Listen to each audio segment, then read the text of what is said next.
대구 이슬람 사원 건축에 대한 갈등이 1년 가까이 이어지고 있는 가운데 최근 법원이 이슬람 사원 공사 중지 처분에 대한 취소를 명령했습니다. 지난 2018년부터 종교인과세 소득세법이 시행 중인 가운데 전국 교회 목회자들을 대상으로 세밀한 교회 재무행정을 돕는 교육 시간이 마련됐습니다.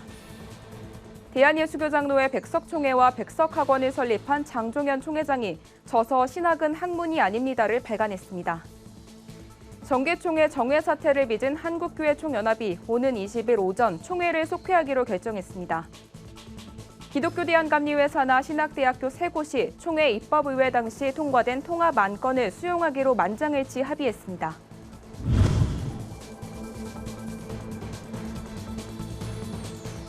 여러분 안녕하십니까? 구티비 뉴스입니다. 대구의 한 주택 밀집 지역의 이슬람 사원 건축을 두고 건축주와 주민들 간의 갈등이 1년 가까이 이어지고 있습니다. 그런데 최근 법원이 이슬람 사원 건축에 대한 공사 중지 처분이 위법이라는 판결을 내렸습니다. 이에 해당 구청은 즉각 항소하겠다고 밝혔지만 이마저도 불확실해 이슬람 사원 공사가 재개될 상황에 놓였습니다. 김예지 기자가 보도합니다.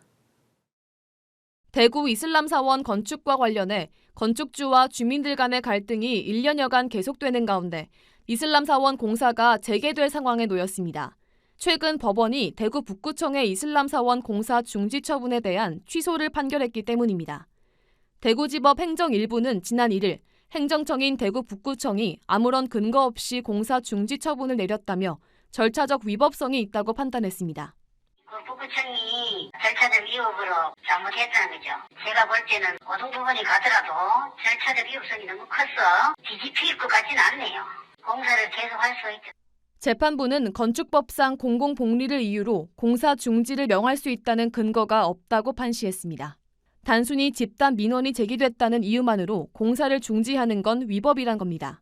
이에 대구 북구청은 공사 중지 명령을 철회할 수 없다며 즉각 항소 제기의 의사를 밝혔습니다. 북구청 관계자는 해당 이슬람 사원 공사는 민원이 발생할 경우 이를 해결해야만 공사를 진행할 수 있다는 조건부 승인이었지만 이번 판결에서 이 부분이 전혀 고려되지 않았다며 기일 내 항소장을 제출하겠다고 밝혔습니다. 하지만 이후 구청 측도 법무부의 판단에 따라 항소를 결정하겠다는 입장이라 현재로선 이슬람 사원 공사가 재개될 가능성이 더 높아진 상황입니다. 우리 구청은 지금 항소 의견인데 항소에 실익이 없다고 판단해가지고 이제 안 하는 게 좋겠다 이러면 항소를 안 할 수도 있거든요. 주민들은 이번 판결이 재산권과 행복 추구권을 침해한다며 강경하게 대응하겠다고 밝혔습니다. 항소는 물론 헌법 소원까지 불사하겠다는 입장입니다. 저희는 이제 갈 것도 없고요. 이제는 끝까지 반대해야죠. 이거는 대법원까지 가야 되는 문제예요. 판사가 북구청의 어떤 절차적인 문제만 얘기했지 주민들의 어떤 실질적 피해는 하나도 고려가 안 된 상황이거든요. 한편 대구 이슬람 사원은 지난해 9월 대구 북구청으로부터 건축 허가를 받았습니다. 11개 가정집이 둘러싼 주택 한복판에 지어지고 있는 이슬람 사원은 주민들의 반발로 현재 10개월 가까이 공사가 중단된 상태입니다. 이번 판결로 공사가 재개된다면 주민들과 건축주 간의 갈등은 더 깊어질 걸로 보입니다. 구티비 뉴스 김예지입니다.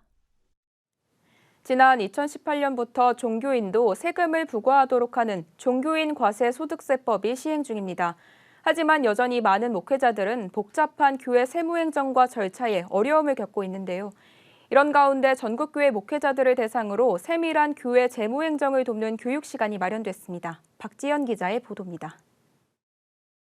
종교인과세 소득법이 시행된 지도 3년여가 지났습니다. 하지만 아직도 대부분의 목회자들은 복잡한 세무 용어와 세금 계산 등으로 어려움을 겪고 있는 것으로 나타났습니다.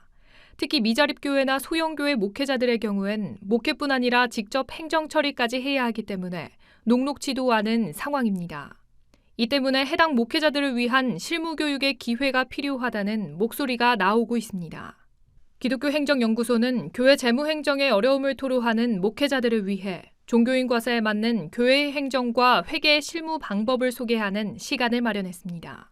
제대로 하고 있는지 안 하고 있는지에 대한 어떤 막연한 두려움이라 그럴까요? 안 하고 있는 교회는 계속 하지 않아도 되는 것인가에 대한 이런 의문점들이 많이 있으시더라고요. 그래서 이번 계기를 통해서 내가 하고 있는 게 맞구나라는 거를 확인하고 교회 재무행정 1일 실무교육 세미나에선 종교인 소득세의 개념부터 교회 예산과 경비 처리 등 교회 재정 운영 방법들을 공유했습니다. 특히 종교인의 모든 소득이 종교인 소득으로 과세되는지 등 구체적인 사례 적용을 통해 과세 대상 소득에 대한 이해를 도왔습니다.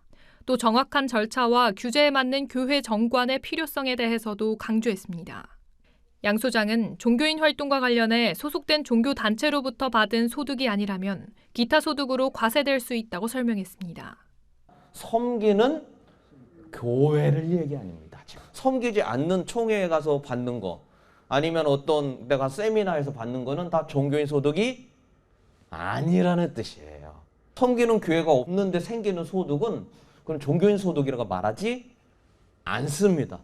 양 소장은 교회는 전혀 세금이 부과되지 않는다는 고정관념을 버리고 교회를 지키는 법률과 행정, 회계를 배워야 한다며 지금부터라도 제대로 소득 신고를 해야겠다는 자세가 필요하다고 참석한 목회자들에게 당부했습니다. 구TV 뉴스 박재현입니다.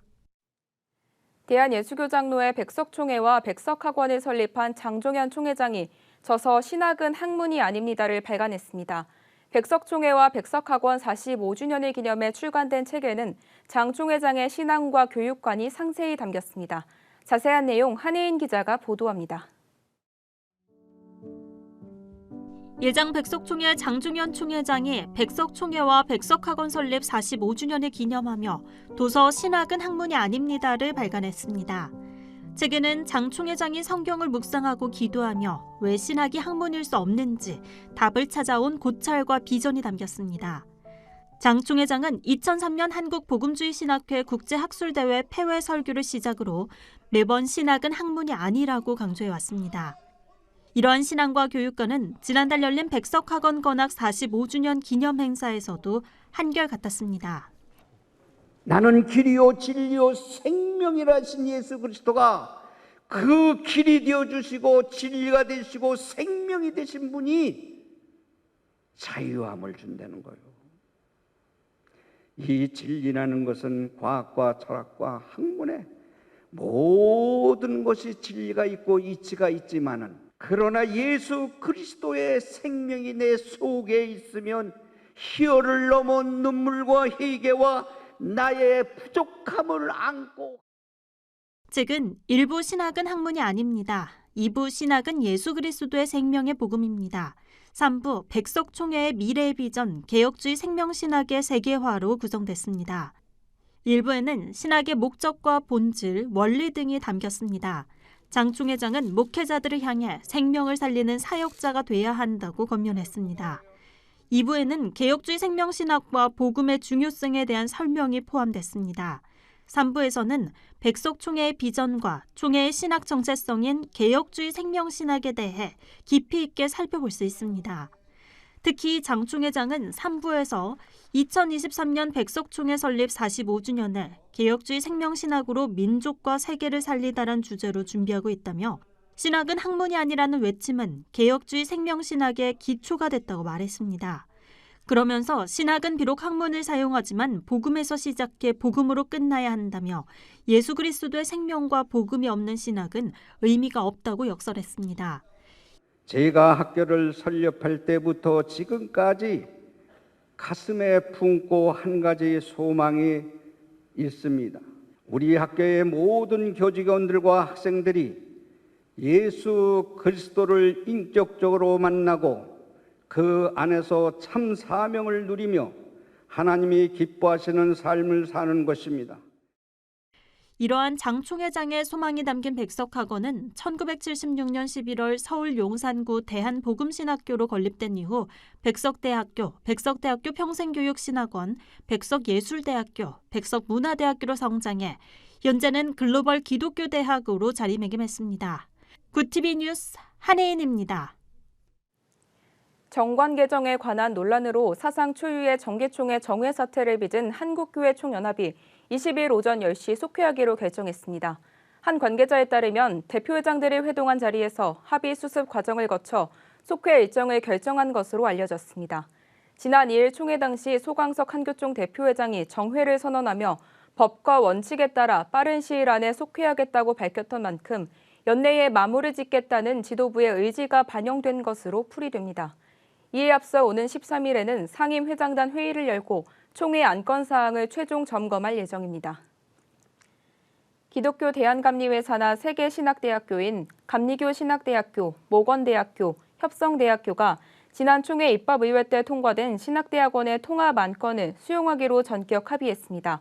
감리회 총회 측은 신학대학교들의 합의가 이루어지지 않을 경우 교단이 별도의 신대원을 설립하기로 했었지만 이번 합의로 3개 대학 공동운영위원회가 통합을 본격적으로 추진하게 됩니다. 신설 신학대학원의 설립 시한은 2024년 2월까지입니다. 기독교 대한성결교회가 지난 7일 제1회 성탄 캐럴 공모전 시상식을 개최했습니다. 지난 8월부터 10월까지 창작 캐럴을 모집해 총 27개 팀이 참가했으며 24곡의 창작곡이 제출됐습니다. 서울신대 실용음악과 교수들의 심사를 거쳐 6팀이 최종 수상했고 총 회장상은 백성예대 교회 실용음악과에 재학 중인 이찬용 씨의 셀러브레이트에 돌아갔습니다. 심사위원으로 참여한 백명진 교수는 수준 높고 개성 넘치는 다양한 작품이 많다며 길거리에 주님 오심을 기뻐하는 캐럴이 울려 퍼지길 바란다고 전했습니다. 선정된 캐럴은 서울신대 실용음악과 교수와 학생들의 편곡 작업을 거쳐 오는 16일 기성 홈페이지에 공개되며 교회와 비영리 시설 등에서 무료로 사용할 수 있습니다. 오늘의 이슈 포커스입니다. 코로나19 확산세가 가파르게 증가하면서 8일 신규 확진자 수가 처음으로 7,000명을 넘어섰습니다. 위중증 환자도 1,800명대로 역대 최다치를 기록했습니다. 중앙방역대책본부는 8일 0시 기준으로 신규 확진자가 7,175명 늘어 누적 48만 9,484명이라고 밝혔습니다. 지난해 1월 20일 국내 코로나19 환자가 처음 발생한 이후 역대 최다 수치로 기존 최다 기록인 지난 4일 5,352명보다 1,823명이나 많습니다. 이는 지난달 위드 코로나로 방역 체계가 전환된 이후 사회 활동이 늘어난 영향으로 풀이됩니다. 올해 1월부터 11월까지 평균 기온이 역대 가장 높은 것으로 나타났습니다. 8일 기상청의 가을철 기후 분석 결과를 보면 올해 1월에서 11월 평균 기온은 14.4도로 전국에 기상 관측망이 확충된 1973년 이후 최고입니다. 12월도 기온이 평년과 비슷하거나 높을 가능성이 크다고 전망되는 터라 올해가 1973년 이래 기온이 제일 높은 해로 기록될 가능성이 큽니다. 1월에서 11월 평균 기온 역대 상위 10개년 가운데 7개년은 2010년 이후에 몰려있어 한국의 기후가 온난화되고 있는 것으로 보입니다. 주한미군이 반원한 용산기지 내 축구장과 야구장, 소프트볼장 등이 이르면 내년 3월 일반 국민에게 개방됩니다. 국토교통부는 용산공원 조성이 본격화되기 전 용산기지 내 스포츠필드와 소프트볼장을 국민에게 임시로 개방하기 위한 부지 조성 공사에 착수한다고 밝혔습니다. 국토부는 내년 3월까지 조성 공사를 완료하고 시설 사용을 원하는 국민을 위한 체육시설 예약 시스템을 마련하게 됩니다. 국토부는 다만 해당 시설을 스포츠 시설로 활용하는 것은 임시 조치며 임시 사용 후에는 용산공원 조성 계획에 따라 공원으로 조성될 예정이라고 설명했습니다. 지난달 글로벌 온라인 동영상 서비스 디즈니 플러스에서 결제한 국내 이용자가 31만 명에 달한 것으로 파악됐습니다. 8일 애플리케이션 구매 분석 서비스 와이즈앱이 만 20세 이상 한국인이 신용카드나 체크카드로 디즈니 플러스에서 결제한 내용을 조사한 결과 국내 서비스가 개시된 지난달 12일부터 19일간 이곳에서 결제한 사람은 31만 명, 결제 금액은 172억 원으로 추정됐습니다. 디즈니 플러스에서 결제를 가장 많이 한 연령은 30대로 전체의 41%였으며 20대와 40대가 각각 24%, 50대 이상이 11%로 나타났습니다. 이슈 포커스였습니다. 굿TV 월드와이드입니다. 미국과 러시아 정상이 6개월 만에 화상으로 만났으나 이견만 확인한 채 회담을 마쳤습니다.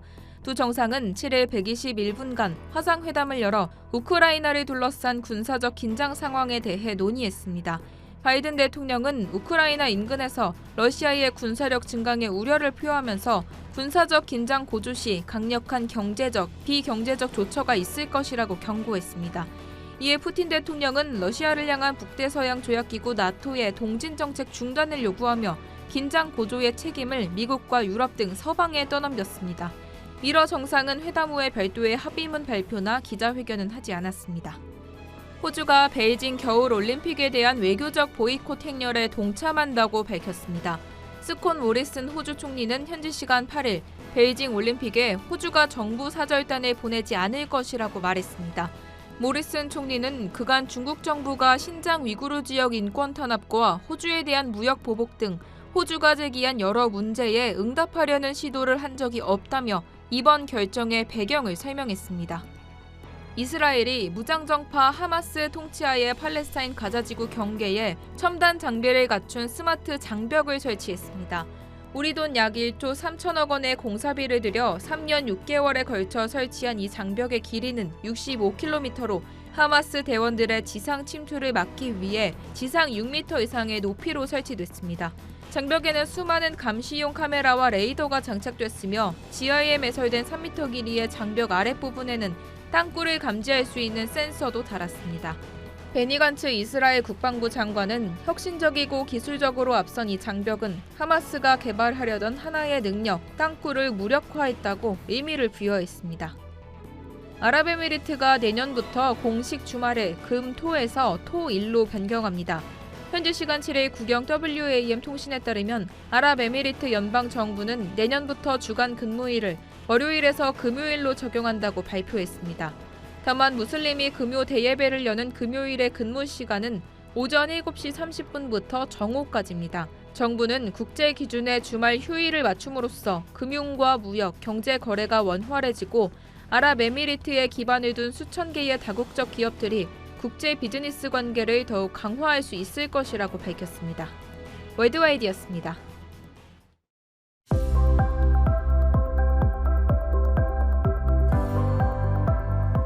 내일은 평년보다 기온이 높아 포근한 날씨가 이어지겠습니다. 주 내내 큰 추위 걱정은 없겠습니다. 다만 먼지 상황이 좋지 못한 날이 많습니다. 주 후반까지는 미세먼지가 머무는 날이 많을 것으로 예상됩니다. 일요일 오후부터는 차츰 다시 크게 추워지겠습니다. 이어서 전국 날씨입니다.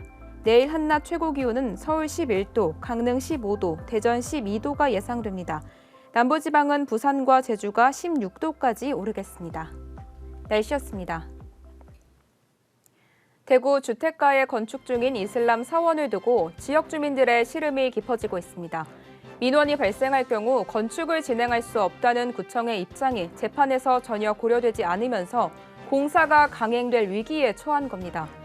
법무부의 판단에 따르겠다는 구청의 수동적인 태도가 아닌 관할 주민들의 생존권 보장에 적극 앞서겠다는 한마디가 주민들을 위해 구청이 해야 할 역할이 아닐까 싶습니다.